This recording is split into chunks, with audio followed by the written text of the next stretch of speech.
Salam, hər vaxtınız xeyirli uğurlu olsun dəyərli izləyicilər. Bugün sizə kənddə tez-tez hazırlanan, çox ləzzətli, dadlı kənd şirniyyatı olan südlü nabatın hazırlanma videosunu paylaşacağım.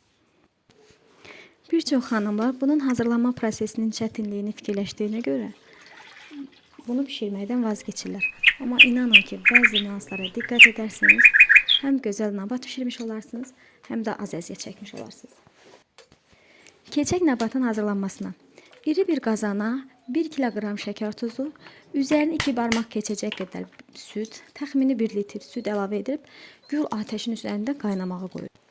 Gür odun üzərinə qoyduğumuz bu nabatı qaynara düşənə qədər dayanmadan qarışdırırıq. Bunu ona görə ilk öncə gür odun üzərində qaynadırıq ki, bu südün çürüməyinin qarşısını alır. Nabatın əsas çətin prosesi onu davamlı qarışdırmaq gərəkdiyini fikirləşdikləri üçündür. Məncə bunun o qədər də ehtiyac yoxdur. Nabat qaynara düşdükdən sonra qazın üzərində istisə əgər, onu zəif xoda qoyaraq istədiyiniz kimi evinizin işlərini görə bilərsiniz və ara sıra gəlib nabatı qarışdırarsınız. Bu zaman 1-2 saat vam odun üzərində ara sıra qarışdırılaraq bişən nabat həm suyunu çəkmiş olur, suyu rahat-rahat buxarlanır, həm də rəngi çox gözəl bir rəngə dönür.